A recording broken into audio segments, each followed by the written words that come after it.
Hello everyone and welcome to Altcoin Mentors. We are going to be providing you with the expert crypto strategies that you need to be successful and profitable in the cryptocurrency markets. My name is Charlie and I will be giving you the fundamental analysis and understanding of cryptocurrencies, and the technical analysis will be presented by my father, who's been a trader of over 20 years in the traditional financial instruments. Today, I'm going to be giving you a brief overview of what a blockchain is and what it can be used for. A lot of people think that blockchains are some technology that is super difficult to understand and that there's no possible way that they could be involved in something so complicated. And there's a good reason for people to make you think this. They want to sell you some course to make you pay $200 to explain this complicated thing. But in reality, a blockchain is very easy to understand. For one moment, let's just pretend that we are merchants in ancient Rome. This will make sense in just 1 second, I promise. Instead of having to, every time a customer buys something, weigh out the gold and settle up, we're going to write down their transaction and how much they owe into a notebook that we have.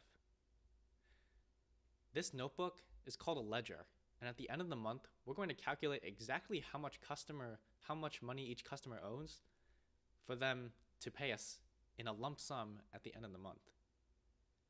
Now, this ledger serves the same function as a blockchain fundamentally. But a blockchain, through the use of advanced cryptography and a few other distributed computational techniques, has a lot of very special properties. One of those properties is that it is immutable. In other words, you can't change anything that is on it already. It's impossible. The second interesting property of a blockchain is that it is distributed or decentralized. So that means that instead of me owning the notebook that I place all of my transactions on, the blockchain isn't owned by anyone. There's no single point of failure. There's no one computer that has the blockchain on it and the feds can go raid it and delete all of the transactions. There are literally thousands, in the case of the Bitcoin blockchain, of nodes all around the world, one even up in space, that have copies of the blockchain on their computer. And collectively, through communicating with all the other nodes, they're able to come to a consensus of what the blockchain actually is and store that copy on each of their computers. The third interesting aspect of blockchains is that they're completely public. You don't need anyone's permission to use it. It's completely open. Now, this is really interesting because it means that it's also open to people who have malicious intentions. If you're a bad actor and you're trying to, say in the case of the Bitcoin network, create your own Bitcoins by spending them twice, the network will literally not let you be able to do this. It's completely impossible, just like how it's impossible to change the past history in the blockchain. Now we can sum up those aspects into one cohesive definition of a blockchain. And that is that a blockchain is a way to store information. It doesn't necessarily have to be transactions. And it stores this information in a way that it's impossible to change the existing information on the blockchain. And it also does this in a way that is completely decentralized. No one person owns the blockchain and can take it down. And the last aspect is that the blockchain is fully open to anyone. And the main side effect of this is that no bad actors can tamper with it in any way or do anything that the network does not want it to. Now we're going to move on to the use cases for blockchains. If you're anything like me when I was first getting started, you didn't realize just how breakthrough this technology really was. Now, this is a really cool graphic that I found on the internet, and it just shows you how many use cases there are for this technology.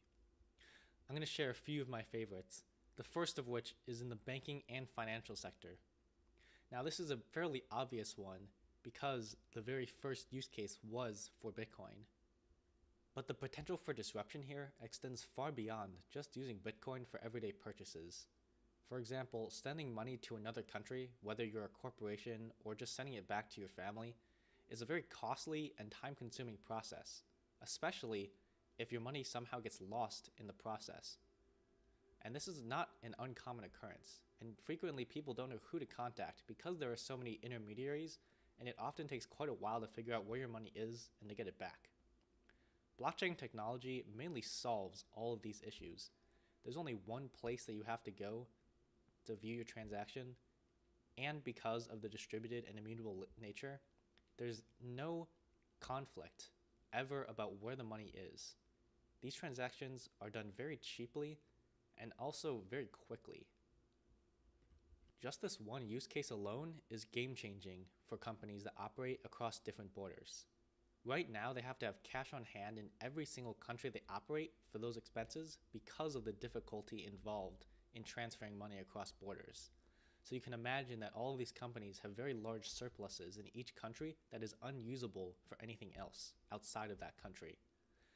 But with blockchain technology, with cheap and instantaneous transfers cross-border, these companies don't have to stockpile that cash, and it can be used for many other things, like creating jobs or innovating in different industries. Blockchains will also largely reduce the need for double entry bookkeeping. This is when companies will keep track of the inflows and the outflows of their money separately, and then if there's some discrepancy, as there often is, they will pay someone, an auditor, to take a look and find out exactly where the mistake was made. But when you have all of your transactions on a blockchain, you can be sure in real time that no errors are ever being made. The auditing industry in the US alone is worth hundreds of billions of dollars. And just right there, you can see the potential for immense cost savings from this technology. Auditors are also used whenever you have a centralized party that is being relied upon to do things fairly. So in the cases of like paying out correct royalties to artists or authors, or paying out the correct amount of dividends to your shareholders. If you have a smart contract running on, say, Ethereum, doing these things instead of trusting one company to do this, you can guarantee fairness, and none of the costs of auditing them will ever have to be used. The supply chain industry is worth trillions of dollars every single year worldwide, and has the potential to be disrupted by blockchain technology. Supply chains are simply the industry that move goods from where they're manufactured to where they're sold. And perhaps you can already see where the potential for this technology is. Imagine that the food on the grocery store is able to be scanned and verified where exactly it came from, when it reached certain checkpoints, how old it is, and every other fact along its entire route to the grocery store. This would be completely game-changing, especially with perishable goods or things like pharmaceuticals, where it is extremely critical to ensure that everything about that product is what it says it is. Even outside of the supply chain industry, imagine if you had the provenance, the complete ownership history, every single hand that a piece of an item touched. So, for example, artwork. You could trace back in artwork's ownership history all the way back to its original artist. You can do the same with land titles, figuring out exactly who owned it at what times. With police evidence, you can ensure that no one tampered with it at any time, and you have a clear history of where it came from.